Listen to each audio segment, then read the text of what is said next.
Okay, I'm back again, and I'm showing you guys how to fix an N64, because I know I made that other video. Actually, I think I made two other ones, but I made them quite a while ago, and I kind of wasn't clear on some things. So, I have hooked up here is this modded white Nintendo 64, which I have the other parts over here. Now, I did mod this myself. I actually used refrigerator paint, and it came out really nice and hard. It didn't crack or anything. The only thing that was kind of weird about this was the little. This is my normal N64. The little cover that goes over the expansion bay pack actually discolored for whatever reason. It's got yellowed, but everything else is still a nice white. So to open the N64, you will need a security bit. I actually swapped out the security bits for regular screws. So I would recommend doing this quick little easy swap because I can't stand using the security bits.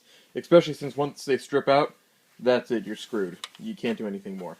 So, going back to the N64, I have this big mess of games over here. I got the N64 in between the Saturn and Dreamcast, so what better place to have an N64? And a Genesis up there next to my Creeper. So, turning on this N64, you will notice that the power does go on, but my TV continues to say no signal. So, let's dig deeper and try to figure out what this is. There are a couple things that could be wrong looking at the cartridge port. It is pretty funky looking, so you can try using a credit card with paper wrapped around it and going in between the cartridge slots, which can help quite a bit. Off topic, here's the expansion pack that's discolored, I found. So, cleaning the cartridge slot is one of the biggest things that I would recommend, but I think the biggest thing I would recommend is clean your games. I use Brasso. I've heard of people using alcohol, isopropanol. Excuse me. I've heard of people using Windex. I've heard of people using oven cleaner, which I'm actually going to try today. I've never tried it, but people say, oh, it's amazing.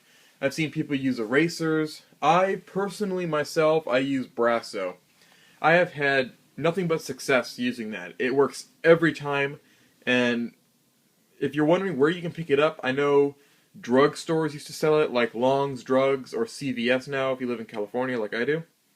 You can go to Osh, which is Orchard Supply Hardware, Lowe's, Home Depot. They all sell this, and it's only like $4 or $5 for a big bottle. And most of the time, cleaning the game works. The next biggest thing for me, I think, actually would be cleaning the RAM, the expansion slot. These things get really dirty over time since they're just sitting in there. And most of the time, I know this unit actually is suffering from that.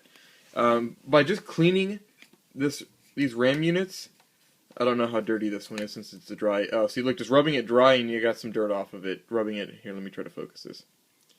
Rubbing it dry with no cleaner on it actually came off dirty. So let me just try putting this in here and kind of just wiggling it around. And let's hope for the best. Which actually worked. So it was just the RAM being dirty. But I wanted to show just a quick, easy video that I gotta find an N64 that has more problems than this. And by the way, a quick hint, or I guess a quick tip I could give you is hook your N64 up through surround sound. It sounds fantastic. If you're a little leery about putting chemicals on game cartridges because it's a really rare game or hard to find or you have a lot of memories with it, do what I did. I was a little skeptical too, and I did it on a game I didn't really care about that much. Yoshi's Story does have a lot of memories, but it was also my most dirtiest. I let my friend borrow it, and his daughter actually got food all over it. I don't know how. And she got food on the pins, and I cleaned the pins up. So now that's working. So if you're having a tough time getting into the RAM slot, I know a couple people said that they obviously the credit card's not that skinny. But if you have an old driver's license, you know, a Safeway Club card, most of the country doesn't have Safeway. So, Piggly Wiggly, I guess. I don't know if they have a club card or not. Any type of card, you can also just cut it to the width of the cartridge slot, put paper around it, and kind of clean in there.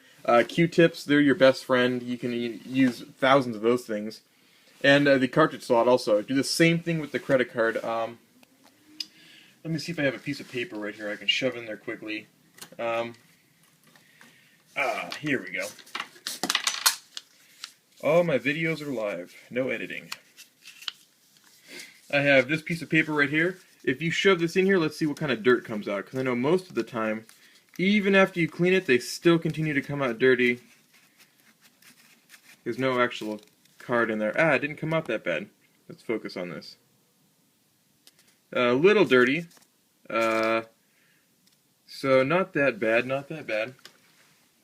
But that was dry. If you put some, I can see there's a couple of greens right there. There's a green spot on the copper. Green spot there, green spot there. So this N64 is actually, it did boot up the game. Actually, let me see if it'll boot it up again. Let me try a different game, Mario 64. Let me actually focus the camera. There we go. And let's see if it'll boot this one up. Oh, what do you know? It booted up. So it is working, but the odds of this N64 to continually work is probably not that good. So I will go through this, fully clean it, and this will be part 1 of a 2-part series. I will go in depth even further on how to clean this thing, and please leave comments below. If there's anything I missed, if there's any questions you have, please tell me, because I don't have notes. Obviously, I'm just sitting at my office chair and this mountain of awesome gameness here, and do not have notes. So I do kind of miss things that I might have in my mind that I wanted to say, and will skip it. But I will try this out, and my next video I will tell you how it goes, and if it ruins my game, I will warn you not to use it. So thanks for watching, and I'll make another video soon.